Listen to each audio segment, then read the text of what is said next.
new episode of the School World ELL Talks. For today's video, we're gonna talk about humor and laughter. Let's get started. Okay, good afternoon.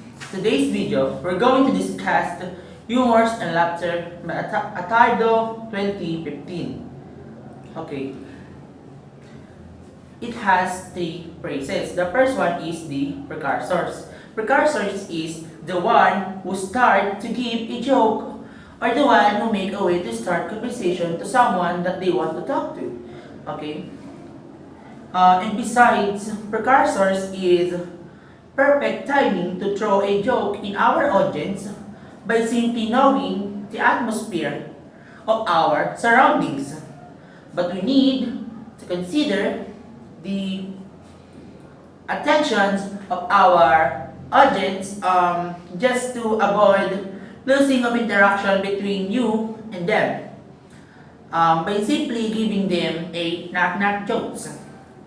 With this, our connection and interaction at the same time will be maintained. Jokes as narrative within discourse has a three function: securing the acceptance of telling and from the audience, negotiating the acceptability of the jokes and of the non-telling situations, and orienting the audience to the correct mode of interpretation of the text to follow. Anyways, guys, precursors contain sarcastic jokes, wherein this kind of jokes contains two meaning. Three responsibilities of response by Sachs 1989, 348. The first one is laughter. Laughter is not a physical manifestation for human.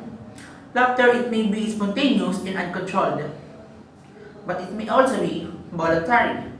Why I say so? Okay, let me give you some example. For example, you're standing in front of many audience. To avoid losing of interaction, you're going to ask some of your audience if who of them is willing to volunteer themselves to stand in front, and the one who volunteer himself will be the one who will receive or get a punchline, bars, etc. And that things will cause will attract the attention of our audience. Our audience will laugh without humor by simply participating with their happiness. And sometimes laughter or nonsense laughter or throwing a nonsense or corny jokes will not be followed by laughter. That is why the speaker will laugh alone. And the other one is the delayed laughter. Delayed laughter is the one who got the joke slowly, or the slow learners, of course.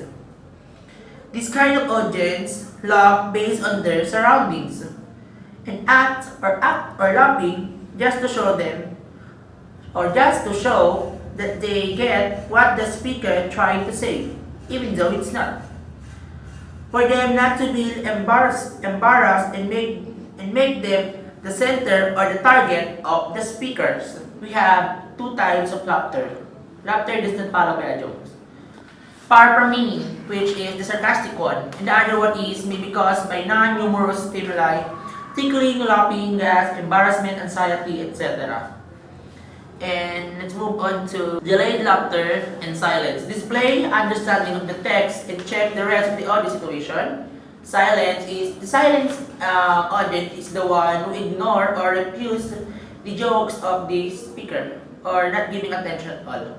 Other responses is choosing our speaker in front, and these things will be cause insult to them. Let's move on to difference between canned jokes and conversational jokes. The difference of these two is, when we say canned jokes, is imitating other speaker jokes, recycle jokes. And when we say conversational, it's spontaneous. That's all. Corpus-based synthesis, identifying of humor. The audience seek first for the humor of the jokes before they laughed. And the other one is humor, styles, and the language in the workplace project corpus study. Lack of influence, multi-turn humor. Lack of interaction to make your audience laugh. And besides, the speaker will create collaboration with other speaker. With that, their jokes will become more effective and these things will catch the attentions of their audience. And last, humor support in other corpus-based study. Different techniques, men versus women. Using of different techniques to make their audience laugh by the use of facial expression, exaggeration, etc. that will support to their jokes. Other corporate-based is men versus women, which means men use more teasing humors while women use more situational and self-deprecating humors. Humor, it is far from Harvey-Sachs conversation analysis, which is in here, it uses phonetic analysis, while in Harvey-Sachs conversation analysis, it analyzes the structures of a particular jokes. In here, it includes speech, pauses, speech note, laughter, and smiling of telling canned jokes. Talking about timing and prosody of humor, there are 6 paradigmatic shifts of it. It consists of cognitivist approach, the multifunctionality of humor, co-construction of humor, and finding boundaries of humor, then identification of humor, and the failed humor. Now let's elaborate those 6. In a cognitivist approach, it is said here that it was script-based GPVH, or the general theory of verbal humor. Then it is said that the joke is in a Greek conversation, meaning that the joke is hard to understand, or the hearer of the joke didn't get its meaning. Then the second paradigmatic shift is the multifunctionality of a humor. When we say multifunctionality, it means humor has more than one functions. It differs in the interpretations of its audience. Example, the other one laughed while the other one did not show his or her response after the speaker tell his jokes. Now, because like what I said earlier, it is because either the joke is in Greek conversation, or the audience did not just want to show, or the joke must be corny. The third one was the co-constructions of humor. When it comes to co-constructions, there is an interaction between the audience and the speaker. For example, the speaker throws some punchline, then the audience will interrupt as a response to the joke of the speaker. The founding boundaries of the joke. It means that there is a limitations in a particular jokes. For example, the speaker must deliver in accordance with the mode or theme of the place. For example, the atmosphere in that particular place is not that cheerful. Therefore, he or she must deliver or must tell a joke in accordance with the mood of the audience in that particular place. The fifth one is the identification of humor. Now, the audience will identify if it's a funny one or not. In terms of identifying a humor, there is a key to make the joke humorous. In here, we have 2 categories. We have false positive, in which laughter occurs when no humor is present, meaning after the joke was delivered, though the joke is not that humorous, but there is still laughter after the deliberation of a particular joke. Then the false negative is that there is no laughter occurs when there is humor, meaning after the deliberation of a humorous joke, there is no laughter occurs from the audience. The last one would be the failed humor. Obviously, failed humors are the jokes that does not serve its purpose, which is to entertain people. Now, what do you think will be the reason behind it? It says there that some of it was the lack of comprehension by the audience and the failed to deliver it in accordance with the joke. Example, the joke that the speaker threw was not delivered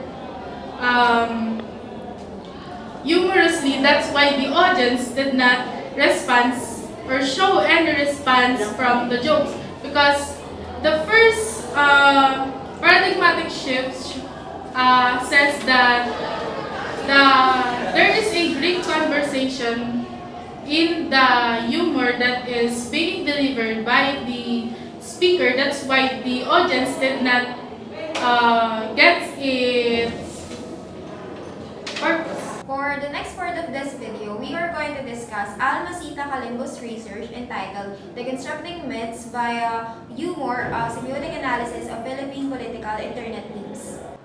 So, this research study is a qualitative descriptive analysis of 12 randomly Philippine political internet memes, utilizing Berger's 2004 semiotic theory of humor and Barth's concept of myth. The study examined how the humorous signifiers and the political internet memes deconstruct dominant political ideologies in the Philippine political internet memes, which appears natural and normal for the Filipinos.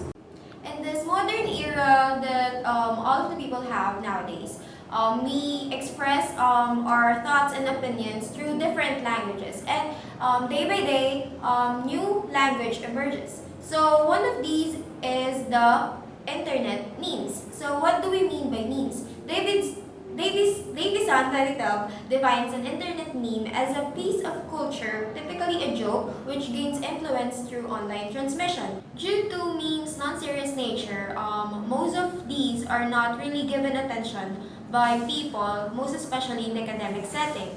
However, nowadays, researchers have acknowledged internet memes as a political.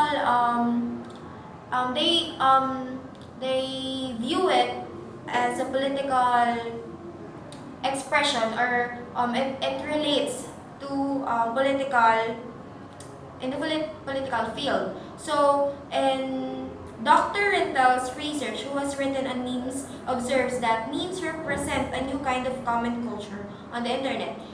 This just means that memes are not just our way of letting our humor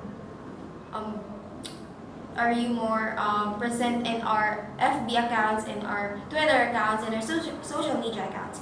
This means that the memes that we create, or the memes that we see every day on our social media accounts, have a deeper meaning rather than what it seems to look like. So in another research conducted by Dr. Shaw, he also acknowledges the role of internet memes in contemporary political expression. Internet memes may highlight a societal value or issue, and their viral presence contributes a lot in developing social consciousness on the internet users, making memes enable the creators to express their receptions and reactions to pressing social issues. What do we mean by this? This only means that the memes, as I have said earlier, have deeper meaning rather than what it seems to look like.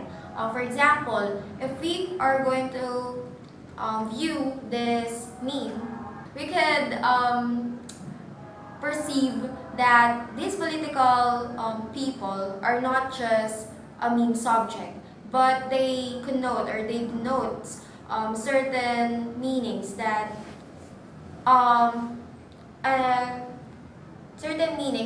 we should know. For example, the meme of Noynoy Aquino, former President Noynoy Aquino, which he has this motto of tuwid na daan. So, while our president, Rodrigo Duterte, has this line, bubulagta ka sa daan, with his face, being serious and all stuff. While Binay, namigay ng 500 with, a smile on his face. So these examples these pictures are examples of political internet memes. As internet memes are produced by the masses or the common people who always use social media accounts, they represent popular culture. What do we mean by popular culture? Popular culture is related to Gramsci's concept of hegemony. Hegemonic power works to convince individuals and social classes to subscribe to the social value and norms of an inherently exploitative system.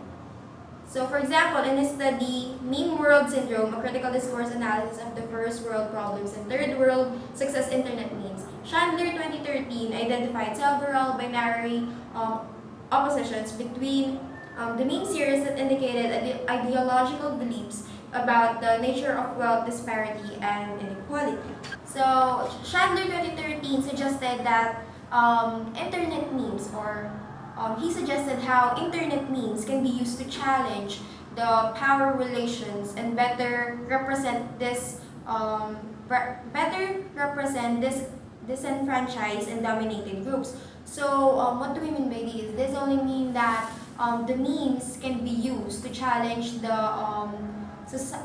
political problems or political issues of the Philippines or in every certain country. So now let's talk about humor. Stressing the social function of superiority theory, Thomas Hobbes postulates that humor is a force for resistance by subordinate elements in society, Berger 1993. Also, he said that humor can be subversive, used as weapons of the weak, and showing hostility against those in power.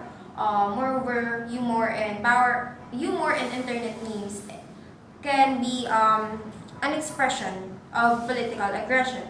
So, findings revealed that while the humor of the poor may not necessarily lead directly to rebellious and political revolutions, it does open up to a discursive or a discourse space between which it becomes possible to speak about matters that are otherwise naturalized, unquestioned, or silenced off. So in the context of Philippines, since our president is kind of strict to some political issues of the country, some Filipinos cannot really question the government. So some Filipinos use memes to indirectly attack the government.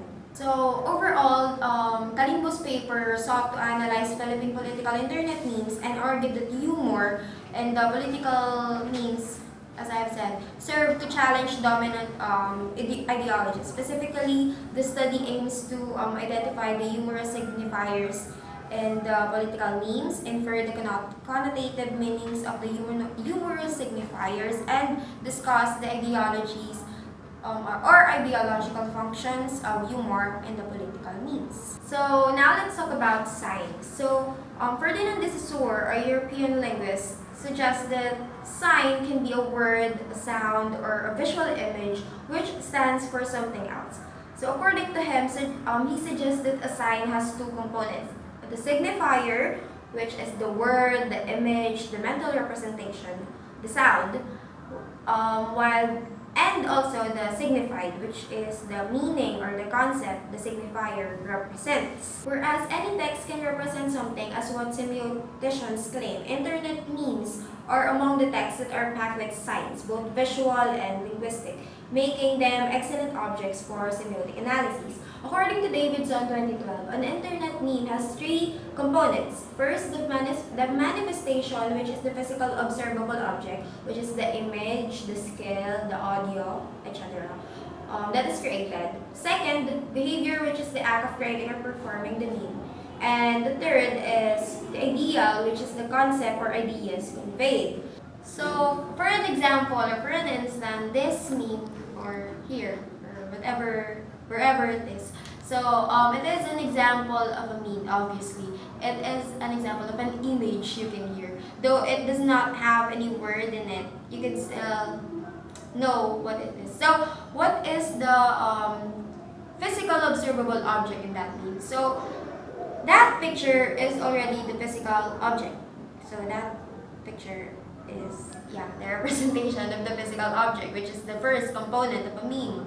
Second, the behavior, which is the act creating or performing the meme. So we could say that the way he shouts or the way he shouts is the behavior, or the action that he did in that picture is the behavior.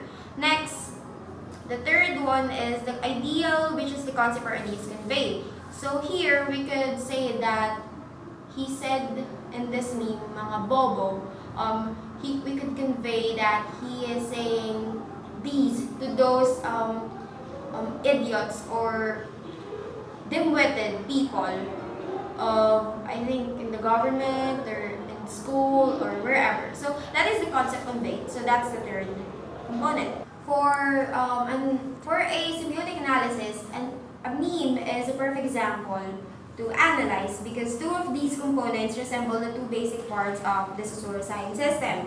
So the signifier and the signified will be, or the manifestation resembles Saussure's signifier, and the ideal or the concepts conveyed resembles the signified. So the process of performing the meme, taking a picture of a person of a thing and adding a caption to it is a whole example of a sign and a signifier and a signifier. Now let's talk about mythology. So Barthes 1991 in his mythologies expands Saussure's semiological system by proposing two orders of signification, making Saussure's science system as the first order and the mythological system as the second order.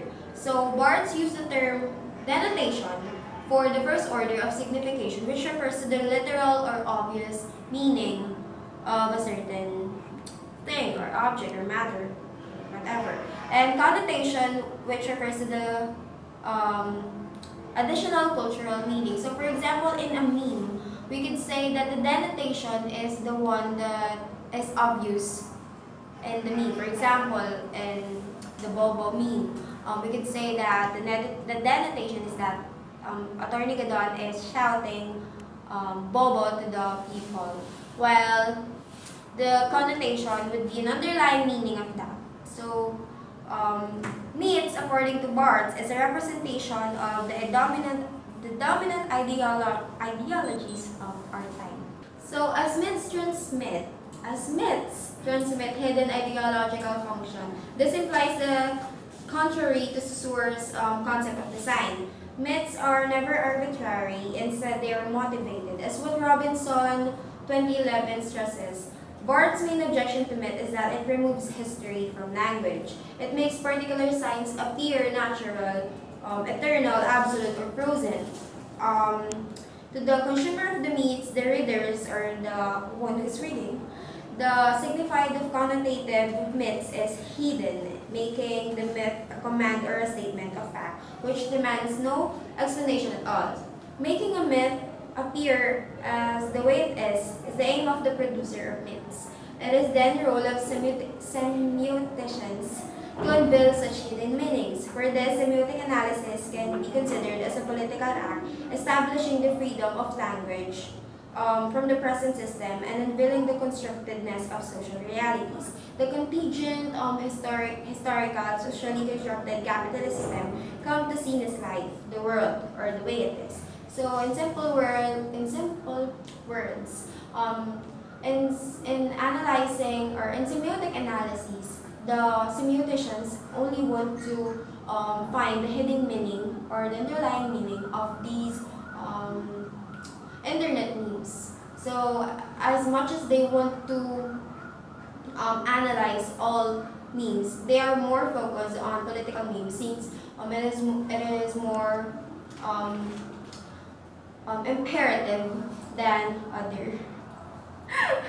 It's more imperative than other societal issues. So for the results of discussion of this research, I would present to you some of the memes that were in the research, and of course, discuss to you the how the researchers analyze it through semiotics. So for the first meme, which is the State of the Nation address fashion meme, we could see these government officials wearing very formal gowns, and the background is a slum area in somewhere in Manila, while these government officials are walking or posing with their extravagant dresses. So, although delegates of a formal gathering, like of course sauna, are expected to observe proper decorum, the caption text describe it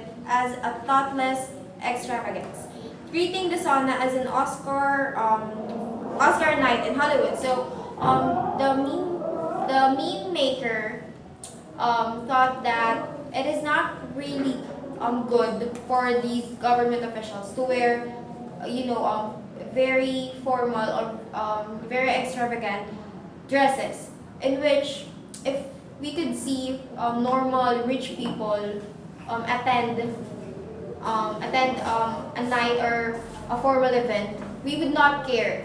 But these are government officials, I have said, and amidst the tremendous problems the country is facing, like poverty, we could note that they should not, of course, they should not flaunt their rich, they should not flaunt their rich characteristics. Instead, they should be flaunting a good or a well-mannered and a respectable kind of person in that kind of event.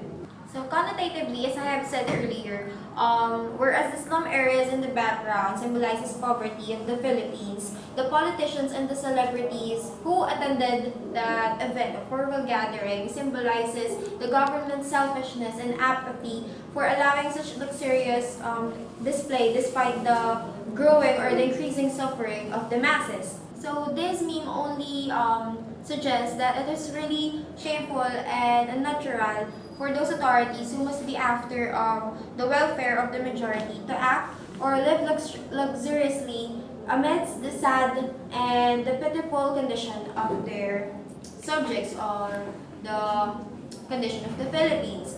To quote Confucius, in a country well governed, poverty is something to be ashamed of. In a country badly governed, wealth is something to be ashamed of. For the next meme, we could see or we could perceive the Noy Noy Gago meme and Bugo meme. So in the picture, there's nothing really incongruous or deviant in the images as they depict facial expressions, which are congruent also to the emotions implied in the caption text. So thus making these iconic signs, the caption text with the president's statement, "I challenge the Supreme Court," and the senator's retort, "Ang galing mo naman, lawyer ka." Galing. Which spells out the binary opposition between wise or stupid. Wise stupid is the key humor signifier in the figure. So, in this meme, the humor in this meme is basically attributed to the parody and intertextuality, as it makes reference to another text. So, according to Norick and Berger,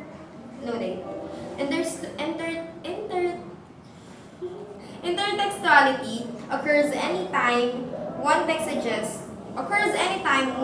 suggests or requires reference to some other identifiable text or stretch of discourse, spoken or written.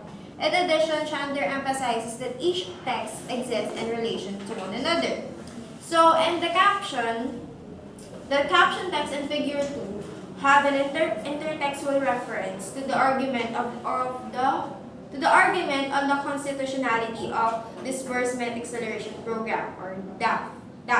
The decision of the Supreme Court on the unconstitutionality of DAP provoked President Benigno Aquino III former president rather, to address the public and the Supreme Court to insist on its constitutional basis. Thus, with this background, the President's statement, "I challenge the Supreme Court," makes sense.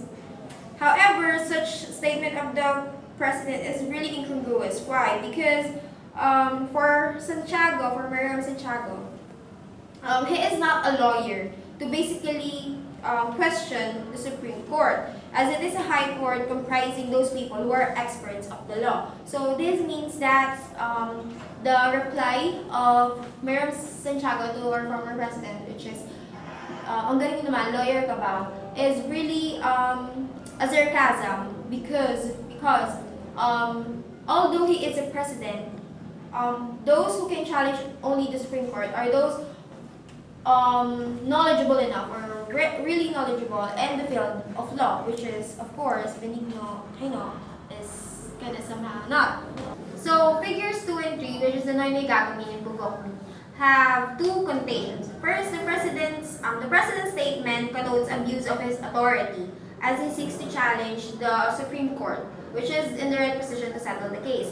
Doing so signifies that he has the power to manipulate decisions in certain agencies and matters which threatens the administration. Since he is the president of the Philippines, of course, he can try to question all the fields in the government. However, it is kind of abusive to the part of other officials, since although he is the president, he should be fair and equal to his people or to the government officials that are sharing the same responsibilities as him. So in this case, for the first figure, it connotes that the president is kind of being abusive of his powers. So for the second, the meme signifies the ignorance of those holding government positions regarding their responsibilities and functions. This is specifically true to those elected officials who became government officials because they were celebrities or relatives of other prominent government officials. So obviously they had no training and experience in the government service, but just capitalized on their popularity and wealth.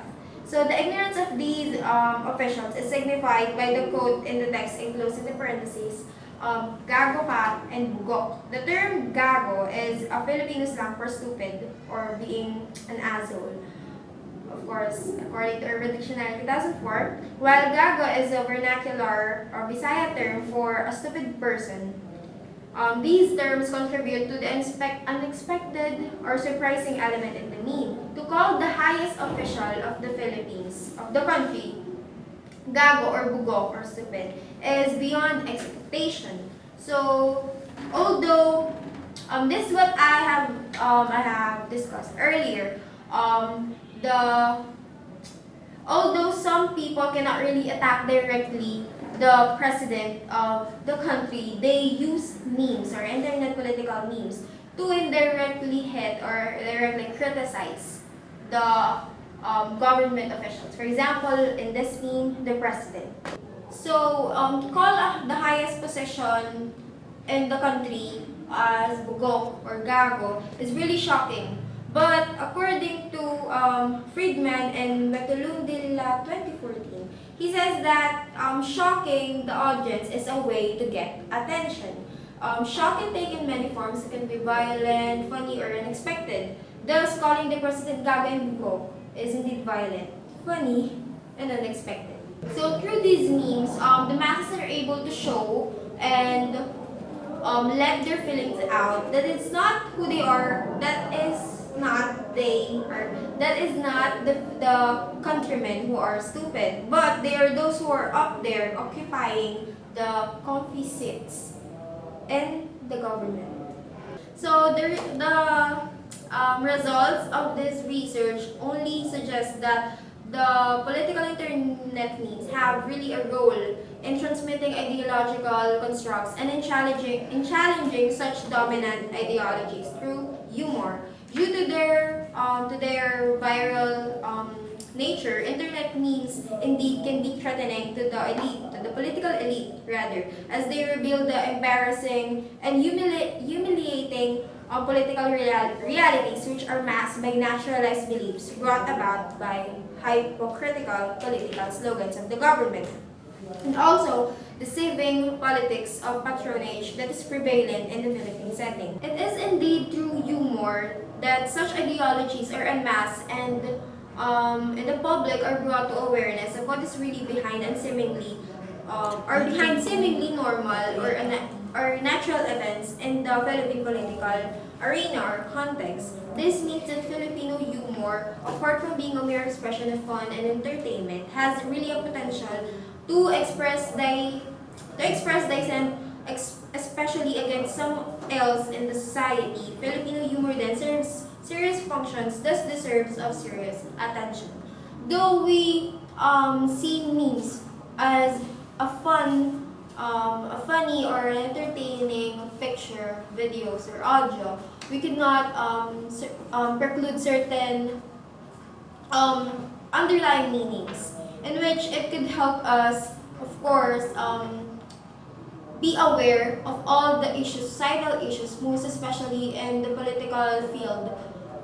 It would help us in being aware, as I've said, and also to be able to fight for what is the right thing to do.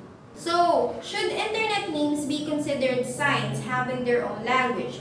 Yes, of course, we could consider internet memes as a language because, as I said earlier, in this modern world that we have, a lot of language emerges. So, we consider Becky Mon as language, we consider Jenjamin as language, and we could also consider internet meme as language, for it entails certain meanings and certain underlying definitions that only a certain group of people could describe or could discuss. So I believe that, or we believe that, internet memes could be considered as a language for there is really a particular group of people who can understand it and able to deconstruct it.